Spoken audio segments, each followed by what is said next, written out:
بسم اللہ الرحمن الرحیم. اسی بات کو ہم ڈسکس کر سکتے ہیں کہ اولاد کیا چیز ہے، اور یہ اس کا پازیٹیو سائڈ کیا ہے. آپ دیکھیں کہ جس وقت آپ اللہ تبارک و تعالیٰ انسان کو دنیا سے لے جاتا ہے، تو تین تین چیزیں ہیں جو اس کے پیچھے صدقہ جاریہ ہوتی ہیں. اس میں سے ایک نیک اور صالح اولاد بھی ہے.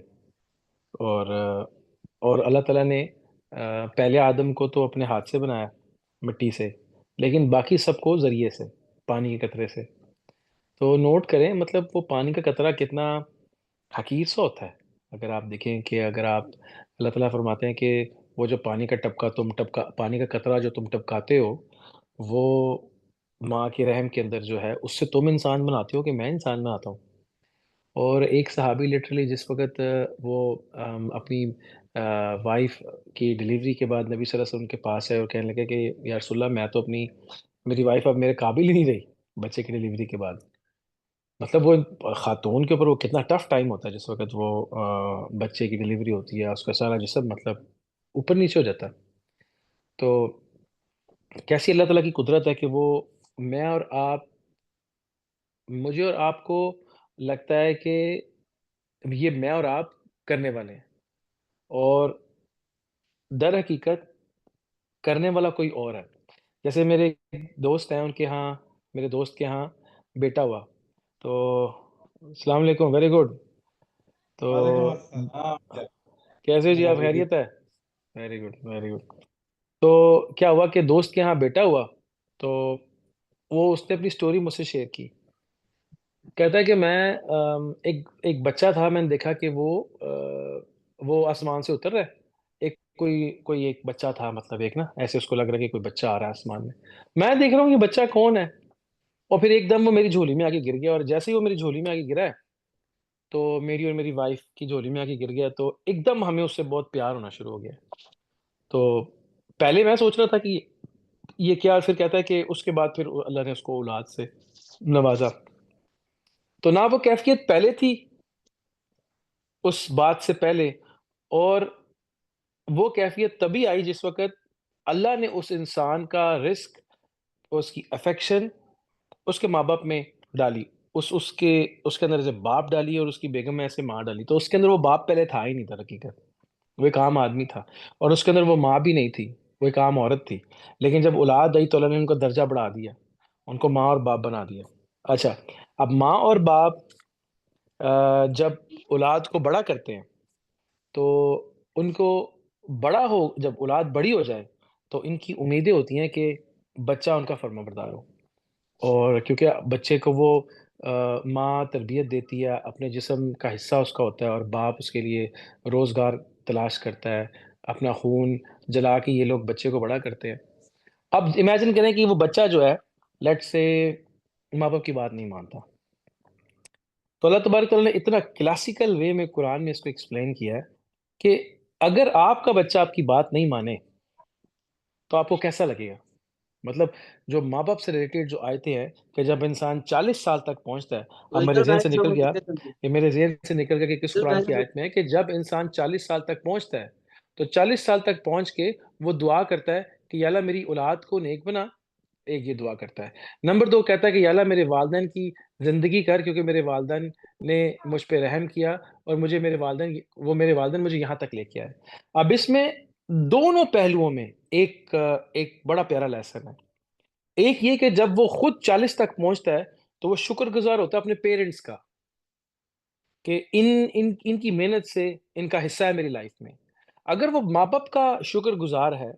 تو اپنے رب کا شکر گزار کیوں نہیں ہے؟ اچھا، رب کا شکر گزار ابھی نہیں ہو رہا، ابھی اس کو رب سمجھ نہیں آ رہا. لیکن جب وہ خود باپ بن جاتا ہے، اور آگے اس کا بچہ اس کو وہ اپنی حکومت، اپنی رعایا سمجھتا ہے، جب تک وہ بچہ ہے. کیونکہ ہر بندے کی، حدیث میں نبی صلی اللہ علیہ وسلم فرماتے ہیں نا، ہر بندے کی رعایا ہے، اور اس کا گھر اس کی رعایا، اور وہ حاکم ہے اپنے گھر پہ. تو جب اس کا بچہ اس کی رعایا اس کی بات نہیں مانتی، تو وہ اس ٹائم پہ اس کو جو دکھ اور تکلیف ہوتی ہے. اور پھر ایگزیکٹلی اللہ تعالیٰ قرآن میں فرماتے ہیں کہ ماں باپ اپنے بچوں کو سمجھا رہے ہیں کہ تو کیوں منکر ہو رہا ہے اس کا، کہ جس نے تجھے پیدا کیا. تو اس کا منکر ہو رہا ہے جس نے تجھے پیدا کیا ہے. اور جو نیک سیرت اولاد ہے وہ تحفہ ہے اللہ تعالیٰ کا. جیسے سورہ کہف کے اندر نہیں آتا وہ جو ابن موسیٰ علیہ السلام خضر علیہ السلام کے ساتھ ایک ٹریولنگ میں جا رہے تھے، نہیں وہ خضر علیہ السلام کے ساتھ جا رہے تھے، تو جب انہوں نے ایک بچے کو گلا دبا کے مار دیا، یا جیسے بھی مار دیا، اور انہوں نے بعد میں پوچھا کہ اس بچے کو آپ نے کیوں مار دیا؟ تو انہوں نے کہا کہ یہ بڑے ہو کے اپنے ماں باپ یہ ماں باپ کے لیے نقصان دہ ہوتا، تو اللہ تعالیٰ نے چاہا کہ اللہ تعالیٰ ان کو خیر والی اولاد عطا کرے۔ مطلب اگر اولاد کی وجہ سے آپ کا ایمان یا اولاد کی وجہ سے آپ کو تکلیف پہنچ رہی ہے، تو اللہ تعالیٰ نے اس شر سے بچا لیا، اور اللہ تعالیٰ ان کو اسے صالح اولاد عطا کرے گا، اور اس بچے کو بچپن میں اگر موت ہو گئی تو یہ بچہ جنت میں جائے گا، کیونکہ ابھی اس کے پاس کوئی گناہ نہیں ہے، ٹھیک ہو گیا۔ تو again coming back to the point کہ اگر میں اپنے ماں باپ کے متعلق دعا گو ہوں، تو میں کتنا لمیٹڈ ویژن کا بندہ ہوں کہ میں اپنے اللہ کے لیے دعا نہیں کر رہا۔ مطلب میں ماں باپ کے لیے دعا کر رہا ہوں، لیکن میں اپنے اللہ کو نہیں پہچان رہا۔ میں جو تو احسان فراموش ہے وہ ماں باپ کو بھی نہیں مانتا، وہ کہتا ہے میں اکیلا ہی کافی ہوں، جو کہ ابھی لیٹس سے یورپ میں، امریکہ میں، وہ جو ایک میری زندگی، میری لائف، کہ آپ کا نفس اتنا بڑا جانور بن جائے کہ آپ مادر پیدر آزاد ہو جائیں، آپ ہر روز ایک نئی کمپنی میں، ایک نئے کلب میں، ایک نئی خاتون اور مرد کے ساتھ آپ ایک جنگلی جانور بن جائیں، آپ انسان نہ رہیں۔ ابھی تھوڑی دیر پہلے جو پہلے سیشن میں ہم آج سورہ کاف، کل جادو ٹونا اور کافی اس طرح کی باتیں کر رہے تھے، خیر وہ الحمد ریکارڈ تو سیشن ہوا ہے۔ تھوڑی دیر پہلے یہ بات چل رہی تھی کہ انسان خلیفہ کیا ہے، خلیفہ کیا ہے؟ اللہ تبارک و تعالیٰ جو نہ کسی سوچ میں آ سکتا ہے۔ اب اعوذ باللہ من الشیطان الرجیم، بسم اللہ الرحمن الرحیم، اللہ برکت دے۔ میں آپ کو ایک تھوڑا سا سائنٹیفک آسپیکٹ چاہ رہا ہوں کہ آپ سے ڈسکس کروں۔ انفیکٹ میں خود مزہ لینا چاہ رہا ہوں بات کے ساتھ، تو آپ کو اللہ شامل کرے ہم سب کو اس مزے میں۔ آپ نے خوردبین کے ساتھ کبھی سیل دیکھا ہے؟ وہ جب ہم 11ویں 12ویں میں تھے تو وہ مائکروسکوپ سے وہ سیل، چھوٹا سا سیل، وہ سیل آنکھ سے نظر نہیں آتا، اس سیل کے اندر اب سائنس گھسی ہوئی ہے، اور اس کے اندر سیل کے اندر اس کا سینٹر ہوتا ہے، پھر اس کے اندر ایک اس کا فلوئڈ ہوتا ہے، پھر اس کا اپنا ایک برین ہوتا ہے، پھر اس کے اندر جینز ہوتے ہیں، اور اب جین کے اندر جو ہے، جینز کے اندر جین کے اندر کریکٹر کنٹرولنگ کروموسومز ہوتے ہیں۔ اب کروموسومز کے اندر پتہ نہیں کیا ایک نئی جہان ہوگی۔ کروموسوم یا جین اس سیل کے لیے اتنا ہی چھوٹا ہے جتنا میں زمین کے لیے چھوٹا ہوں، اور یہ سیل میری آنکھ کے لیے اتنا ہی چھوٹا ہے، مطلب